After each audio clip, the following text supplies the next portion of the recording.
கடவுள்கிட்ட போய் நீங்கள் கேட்டால் கடவுள் வரம் கொடுப்பாரு. ஆனால் இவங்க கடவுள்கிட்ட டைரெக்டாகவே போய் கேட்குற மாதிரி ஒரு அமோனிஷ பவர். இந்த பிரபஞ்சத்துலேருந்து ஏதோ ஒரு நல்ல விஷயம் அவங்களுக்கு ஏதோ ஒன்று சொல்லிக்கிட்டே இருக்கும்.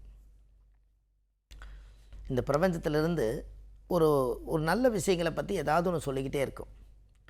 அப்போது அந்த ஜாதக ரீதியாகவே நம்ம முன்னோர்கள் கண்டுபிடிச்ச விஷயங்களை எல்லாம் இந்த உலகத்துக்கு கொண்டு போய் சேர்த்துறதே மூல நட்சத்திரம் 3ஆம் பாதம் தான். அவங்க பாருங்கள், அந்த காலத்திலே ராமாயணம் பிறந்த காலத்திலேயே ஆஞ்சநேயர் பிறந்திருக்கார். ஆஞ்சநேயருக்கு நட்சத்திரம் குறிச்சிருக்காங்க. நட்சத்திரம் என்னென்னு பார்த்தா அது மூல நட்சத்திரம்.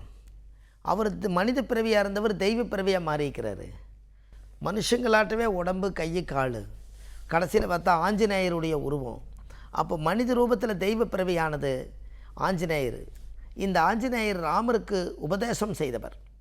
இந்த உலகத்தில் நல்ல மனிதர்களுக்கு நாம் உதவி செய்யணும்னு சொல்லி இவருக்கு எண்ணம் பிறக்கும்போது ரத்தத்திலே ஊறியிருக்கு.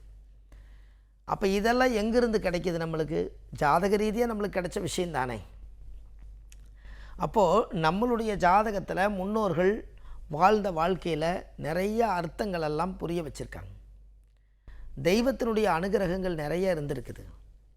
வாழ்க்கையில் பெரிய பெரிய லட்சியத்தை அவங்க உருவாக்கியிருக்காங்க. தெய்வ அம்சங்கள் எல்லாம் நிறைய இருந்திருக்குது.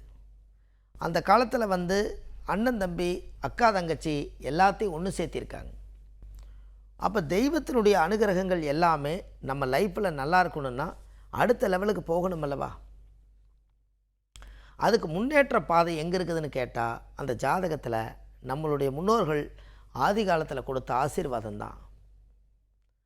அப்போது தெய்வத்தினுடைய யாரோட சப்போர்ட் இல்லைனாலும் தெய்வத்தோட சப்போர்ட்டு கண்டிப்பாக கிடைக்கும்.